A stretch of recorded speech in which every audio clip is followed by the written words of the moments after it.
Panginoon kong Diyos, lumalapit ako sa iyo ng bukas ang puso. Inaamin ko ang mga takot na matagal ko nang dinadala at ngayon ay ipinagkakatiwala ko ang lahat sa iyong mga kamay. Naniniwala ako na mas makapangyarihan ka kaysa sa anumang pangamba at ang iyong pag-ibig ay nagpapalayas ng lahat ng takot. Pagalingin mo ang aking isipan, puso at kaluluwa. Palayain mo ako mula sa mga tanikala ng takot at punuin mo ako ng iyong kapayapaan. Idinideklara ko na hindi na ako alipin ng takot sapagkat ako'y anak ng Diyos na buhay. Lalakad ako ng may tapang, ginagabayan ng banal na espiritu. Sa pangalan ni Jesus, tinatanggap ko ang lakas, kagalingan at proteksyon. Amen. Panginoon naming Diyos, Ama ng lahat ng kaaliwan at bukal na walang hanggan ng pag-asa, yumuyuko kami sa iyong kadakilaan sa sagradong sandaling ito.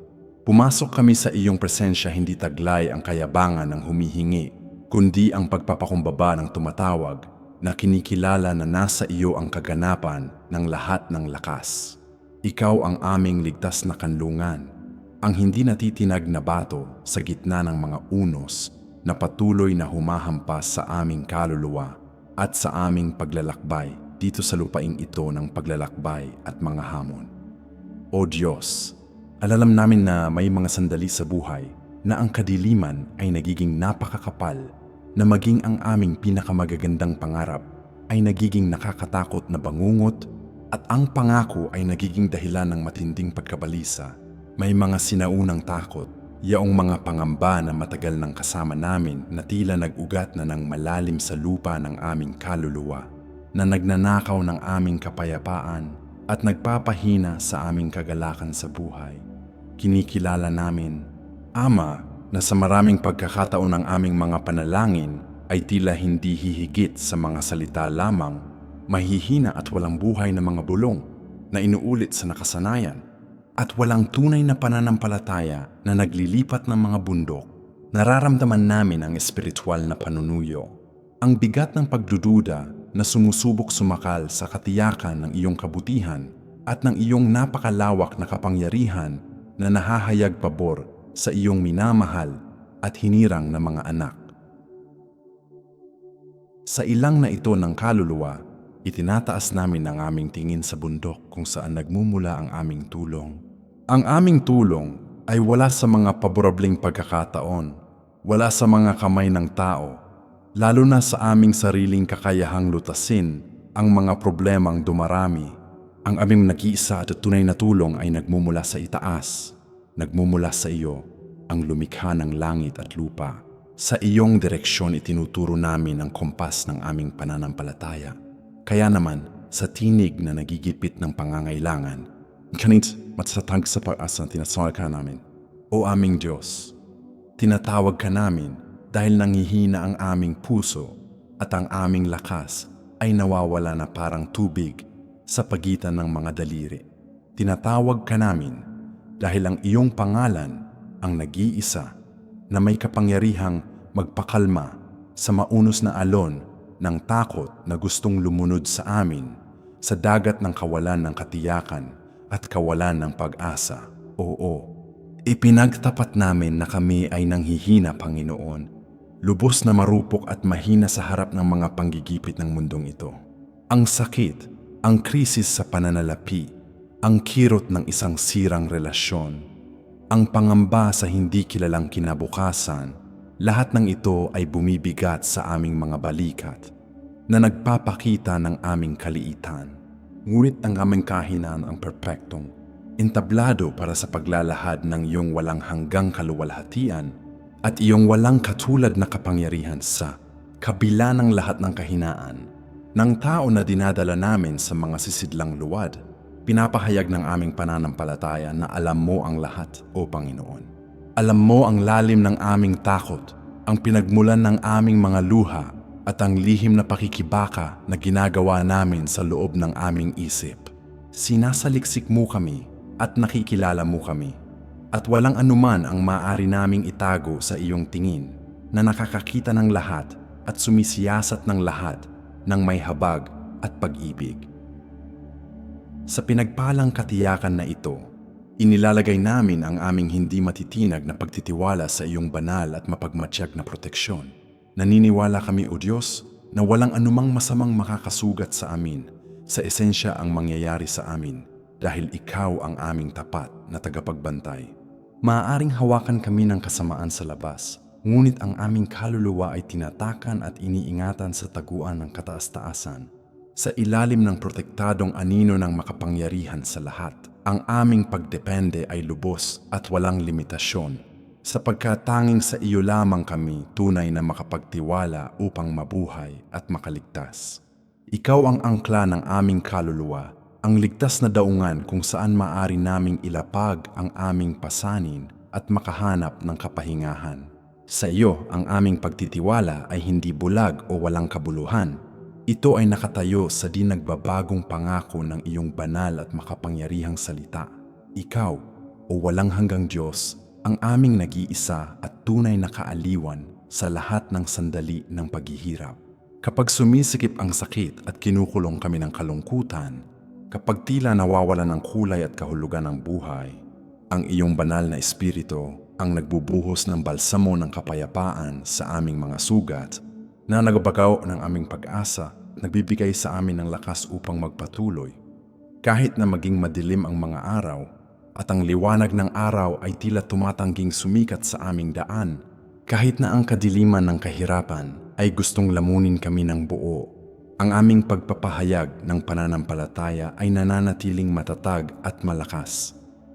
Magtitiwala kami sa iyo, O Panginoon, sa lahat ng oras. Ang iyong presensya ang aming pinakamalaking liwanag sa pinakamalalim na kadiliman. Magtitiwala kami sa iyo dahil ang iyong pag-ibig ay mas malakas kaysa kamatayan at ang iyong katapatan ay umaabot sa pinakamataas na langit.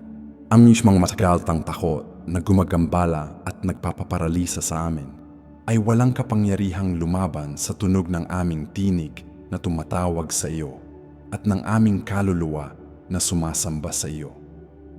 Ang takot ay dapat tumakas sa harap ng kapangyarihan ng pangalan ni Jesus.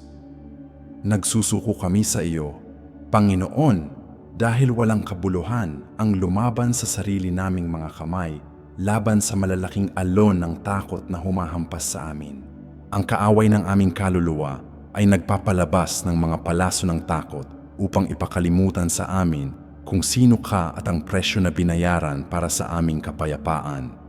Gayunpaman, ngayon, isinusuot namin ang baluti ng pananampalataya at ipinapahayag namin na ang iyong mahalagang dugo ay naghuhugas, nagtatakip at nagpoprotekta sa amin mula sa lahat ng daya ng takot. Ang aming kaluluwa ay nagpapahinga sa lilim ng iyong mga pakpak kung saan walang banta ng nakaraan o ng hinaharap ang maaaring umabot sa amin. Sa pagsuko ng aming kawalan ng kakayahan, matatagpuan namin ang iyong makapangyarihang lakas upang magpatuloy. Nawa ang iyong salita ay maging buhay at apoy sa aming kalooban, na sumusunog sa bawat damong ligaw ng talamak na pagkabalisa na nagtangkang tumahan sa aming puso. Nais naming mamuhay sa ganap na kalayaan na nakamit para sa amin sa krus. At para dito, kailangan namin na bunutin mo mula sa amin ang pinakamalalim na ugat ng kawalan ng seguridad at trauma. Gawin ang aming lambak ng luha na bukal ng papuri at ang aming pagkabihag na isang bukid ng mga himala. Gawin ang aming paglakad na maging matatag, hindi batay sa aming nakikita, kundi sa katiyakan ng iyong patuloy na pagkakaloob at ng iyong pag-ibig na hindi kailanman nabibigo. Diyos na makapangyarihan sa lahat, madalas ang nagpapaparalisa sa amin ay ang anino lamang ng isang higante, isang ilusyon na nilikha ng aming pagod na isip. Palayain mo kami mula sa mental at emosyonal na pagkaalipin na ito. Nawa ang iyong kaluwalhatian ay bumangon sa amin, na nagdadala ng kalinawan kung saan may kalituhan at katapangan, kung saan may kahinhinan. Ipaalala mo sa amin na ang labanan ay hindi sa amin kundi sa iyo, at na sa Kristo Jesus kami ay higit pa sa mga mananagumpay. Binabali namin ngayon ang kapangyarihan ng bawat kasinungalingan na nagpipiit sa amin sa takot. Muli, ng buong kaluluwa, tinatawag ka namin, O Diyos. Isinisigaw namin ang iyong pangalan sa katahimikan ng aming puso, sa katiyakan na dinidinig mo ang sigaw ng nangangailangan at hindi mo hinahamak ang panalangin ng mga may pusong wasak. Nawa ang iyong tinig ay dumating sa sandaling ito na nagsasabi sa aming takot na puso, "Huwag kang matakot. Ako ay sumasa iyo." Nanawagan kami sa iyo, O Diyos, upang ang iyong kapangyarihan ay mahayag sa pambihirang paraan sa buhay ng bawat taong sumasama sa panalangin ito. Nawa ang iyong pagpapahid ay sirain ang bawat pamatok ng pang-aapi at tunawin ang bawat kuta ng takot na itinayo sa isip at emosyon sa paglipas ng mga taon. Nawa ang kalayaan ni Kristo ang maging aming walang hanggang pamana. Sa iyo kami magtitiwala, ako magtitiwala, kami magtitiwala, ngayon at magpakailanman. Sapagkat ikaw ang aming Diyos, ang aming manunubos, ang nag-aalis ng takot at naglalagay ng pagtitiwala, ang nagbabago ng kahinaan sa lakas at ng pag-iyak sa kagalakan. Nawa ang aming matagal ng takot ay maglaho sa ilalim ng kapangyarihan ng iyong salita. Siya nawa, minamahal na kapatid na lalaki at minamahal na kapatid na babae. Sa sandaling ito na tinatakan ng pagpapahid ng banal na espiritu, ang makapangyarihang panalangin ito sa iyong buhay, huwag mong hayaang mawala sa wala ang karanasang ito. Ang salita ng Diyos ay nagtuturo sa atin na ang takot ay hindi nagmumula sa Panginoon, kundi ang kapangyarihan, pag-ibig at kahinahunan. Kung ikaw ay lubos na naantig ng mensaheng ito, kung naramdaman mo na ang pagpapalaya mula sa iyong matagal ng takot ay nagsimula ng gumana sa iyong puso, inaanyayahan kitang pindutin ngayon din ang pindutan ng like. Sa paggawa nito, hindi mo lamang ipinapahayag ang iyong pananampalataya, kundi tinutulungan mo ring maabot ng mensahe ng kaharian ang mas maraming buhay na nananawagan din para sa pagpapalaya at kapayapaan sa gitna ng kanilang mga paghihirap. Huwag mong sarilinin ang pagpapalang ito. Ibahagi ang video na ito sa kahit man lang 3 taong mahal mo at alam mong lumalaban sa mga takot at kawalan ng katiyakan. Maging instrumento ng Diyos upang dalhin ang salita ng pagtitiwala, kaaliwan at pag-asa. At kung nais mong ipagpatuloy ng aming ministeryo ang masigasig na pamamagitan para sa iyong buhay, isulat ang iyong pangalan sa mga komento sa sandaling ito upang ilagay namin ito sa aming listahan ng panalangin. Bukod pa rito, iwanan ang iyong mensahe na isinasalaysay ang iyong pinakaapurahang kahilingan sa panalangin o kung mas gusto mo, ikwento sa amin ang isang makapangyarihang patutuonang nagawa na ng Diyos sa iyong paglalakbay, na nagpapawi ng takot at nagpapahayag ng kanyang kaluwalhatian. Manatili sa amin. Mag-subscribe sa aming channel at i-activate ang bell ng mga notifikasyon upang hindi mo mapalampas ang anuman sa aming mga ministeryo at panalangin na nagdadala ng salita ng buhay at kapangyarihan sa iyong pang-araw-araw na buhay. Ang inyong pananatili rito ang aming lakas at ang kumpirmasyon na ang Ebanghelyo ay nagbabago ng mga buhay. Na nawa ang Panginoong Hesukristo ang magpala sa iyong linggo ng kapayapaang higit sa lahat ng pag-unawa at ng hindi matitinag na tapang na nagmumula sa banal na espiritu. Siya nawa.